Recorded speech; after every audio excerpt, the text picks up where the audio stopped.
Hey everyone, welcome to another top 10 list, and I'm doing a lot of top 10s from famous movie directors, so I'm like, hey, let's keep going with it. And there's actually two directors in particular that I absolutely love. Yes, that is Joel and Ethan Coen. I love the Coen Brothers. So I thought, you know what, let's make a top 10 my personal favorite Coen Brothers movies.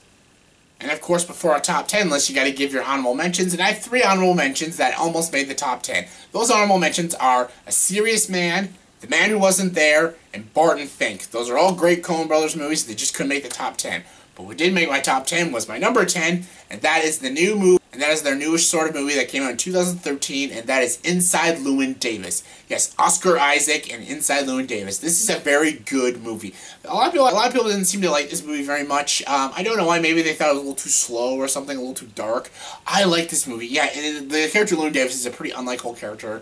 But Oscar Isaac just plays him so freaking well, and I love this movie. I love actually, it's a movie about folk music, and we don't get a lot of movies about folk music, and I loved how this movie was told. I loved the atmosphere of this movie, and I actually enjoyed some of these characters, even though they're unlikable characters, but again, like, that's just real people. That's why I don't mind unlikable characters. Just unlikable characters in certain movies I don't like. But when a movie tries to be realistic, I don't mind that, because people in real life are unlikable. And yeah, Oscar Isaac was so good in this movie. Same with Carey Mulligan and Justin Timberlake, F. Murray Abraham, and John Goodman. And the songs were really good. Like, I love the songs in this movie. I love me some folk music, and I love the songs in this movie. Dear Mr. Kennedy, uh-oh.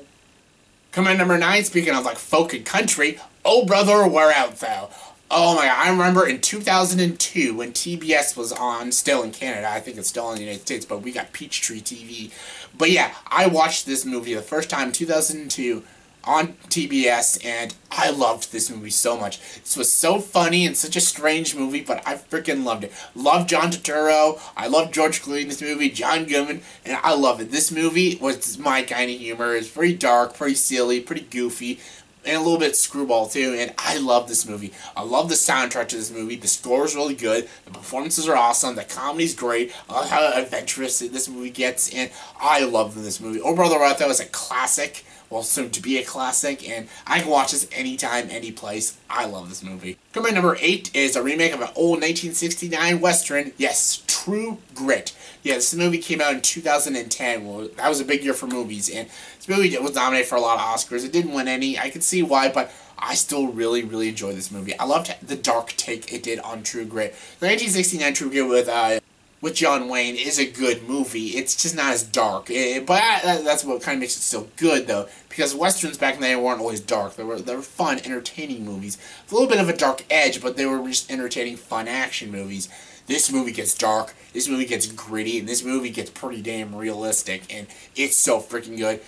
I don't know if it's still better than the 1969 version of True Grit. I like that movie, True Grit, with 1969 with John Wayne, because John Wayne's just so freaking good in this movie.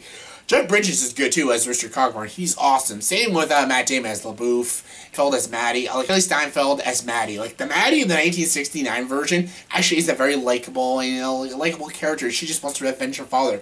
In this movie, Maddie is a pretty, kind of a bitch in this movie. She's just so desperate to catch the father. She's just willing to do anything. And even in the ending of this movie, when they show what happens to her in the end, she's still such a bitter character. And I love how they did that. Like, sometimes revenge can poison your mind and just make you a very bitter person. And I love how the Coen Brothers did this movie. It was a very well-directed movie, and the cast was just at its game. And Josh Brolin was also good as Dick Cheney, and I loved this movie. The direction was good, the story was good, and the action that was in it was very well done. And I love this dark version of True Grit. Love it.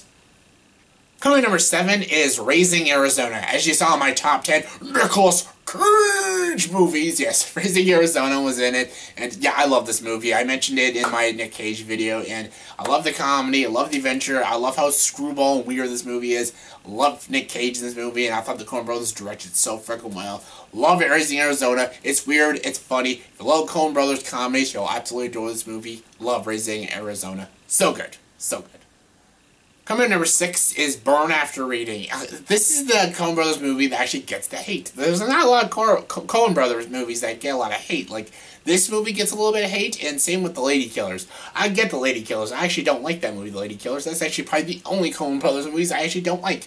But this movie, I actually really, really enjoy. I love the comedy in this movie. I love the premise of this movie. I love the cast of this movie, like Frances McDermott, John Malkovich, Brad Pitt, George Clooney, all killing this movie. The premise is very, very funny, and I love Brad Pitt's energy in this movie when he's constantly doing his, like, and his comedy is very, very funny. It's spot on, same with John Malkovich, and I love this movie. I love how just bizarre it is. I love how sometimes it just goes a little, it's kind of like a goofy movie, then it just goes really dark. Almost pulls like a Fargo and just goes really unnecessarily dark, but at the same time, like, it kind of works for this movie. It's a very well executed movie. And yeah, I really like Burn After Reading. Some people have been hating on this movie. I don't see why. I love this movie. It makes me laugh all the time, and I'm always entertained from start to finish when I see Burn After Reading. So freaking good. Coming in number 5 is Blood Simple. As you saw in my top 10 most overlooked movies, this movie made it in. This is the only Coen Brothers movie that I know that people have barely seen. Like, some people are like, what's this movie? This is a very kind of low budget indie film, and this movie is really good. And Emmett Walsh and Frances McDermott star in this movie, and it's a very bloody, gritty, dark movie, and it's freaking brilliant. I won't spoil anything from this movie. All I'm going to say is just watch it. Watch how this movie is directed, and watch how it's edited, and watch how it's acted. It's just so freaking good. You'll be entertained. It's very short. It's not a very long movie. It's about an hour and a half long, and it's so good. The way how the story plays out, and the way it ends, it's just so freaking good, and I love this movie. It's not anticlimactic like some Coen Brothers movies, but it's very, very good. Love Blood Simple. Very good. Very overlooked. Coming number 4 is No Country for Old Men. Yes, the Academy Award winning movie, No Country for Old Men. This movie introduces to Javier Bardem's really messed up character, and oh my god, he's freaking good in this movie. Call it. Flippo con exotes. Call it. Javier Bardem won the supporting actor for this movie, and yeah, he's just freaking fantastic. Josh Brolin and Tommy Lee Jones are also really good. Same with Woody Harrelson, but yeah, Javier Bardem is just this intimidating, menacing villain. I love every scene he's in. And again, this movie is just so dark and gross and disturbing. And by the time it's over, you're like, why do I want to watch it again? Like, you feel bad for watching something so disturbing, but you just can't help but love it. And that's the beauty of No Country for Old Men. It's just so freaking disturbing, but just so freaking good. The writing is just so good. The direction is just so good, and the acting is just at its best. And that's why I love No Country for Old Men. It's a very kind of westernish kind of movie. It's kind of the typical Coen Brothers movie. It's a very folkish, country kind of style movie, and I love this movie. It's so freaking good. Won 4 Oscars. Probably should have won more, because I love it. Coming number 3 is Fargo. Oh, of course, Fargo. Yes, I did watch the FX TV show, the first season. I think there's coming out with more seasons, and it was really good. Martin Freeman, Bill Bob Thornton were awesome in the show, but it's not because of the movie. The movie is way better. I like the show. The movie was freaking amazing. I love this movie. It's so funny, but also so incredibly fucked up. It's so freaking good, though. Frances McDermott is brilliant in this movie. Steve Buscemi's awesome. William H. Macy gives a very weird, strange, dark performance, and he's also really good. And the writing is what makes this movie so good. The writing is just so good. The direction is good, but the writing is at its best. Like, these characters are just very well written characters. They're all very three-dimensional characters, and the dialogue is really good. It's very quirky, but it's also very good and very real and very symbolic, very philosophical. And that's why I love about these Coen Brothers. Like, they can write such beautiful scripts. I'm like, how do they write movies like this? How do they write dialogues just so powerful, also so funny? And I love this movie. And yes, like I said, watching No Country for Old Men, you can't help but love it, even though how disturbing this movie is. This movie is so disturbing, but at the end you're like, why did I love it so much? Like, watching that wood chipper scene, my god. Everyone who's seen Fargo knows the wood chippering scene, and oh my god, that scene just grosses me out every single time. And yeah, it's so good. Police! Love Frances McDermott. And yes, that's Margie. She's like one of the best characters in this movie, and she's actually one of the best movie characters. She's just so likable, so charming. I love her philosophy about life. Just be happy with what you got, and that's why I like her. She doesn't have very much, but she's just happy. She's happy and content because she's got more than a lot of people do, and you know what? As long as she's got a roof over her head, she has a loving husband, she's good with that, and I kind of like that. I respect this character, and I love this movie. It's dark, disturbing, but hilarious, and very quirky, fun movie. Love Fargo. Coming number 2 is Big Lebowski. That's just like your opinion, man. Oh my god, this movie. As you saw when I did my video with my buddy Dustin, we did our top 10 favorite comedies. Me and him both think this is like one of the best comedies ever made. And it is. It's so freaking good. The Dude, man. Call me the Dude. You can call me the Dude, his dudeness, El Dudorito. Like Jeff Bridges plays an amazing role in this movie as Jeff Lebowski, aka the Dude. John Goodman as Walter is awesome. Steve Buscemi as Donnie is awesome.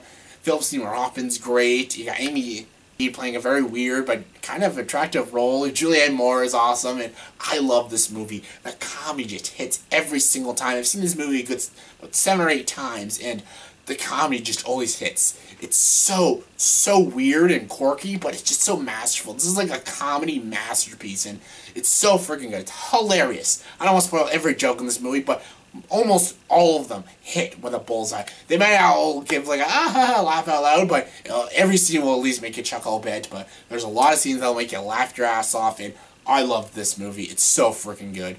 Just condition my condition was in. And my number 1 favorite Coen Brothers movie is Miller's Crossing.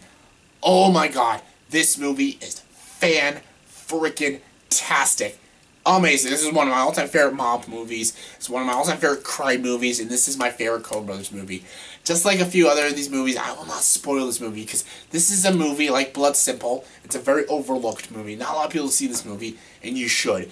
The writing is amazing. The direction is amazing. The action, whatever action there is very, very well good. It's very dark, and the tone does shift a little bit. There's a little bit of a tonal shift, but it's so well executed, beautifully structuralized, and amazingly acted. It's so freaking good.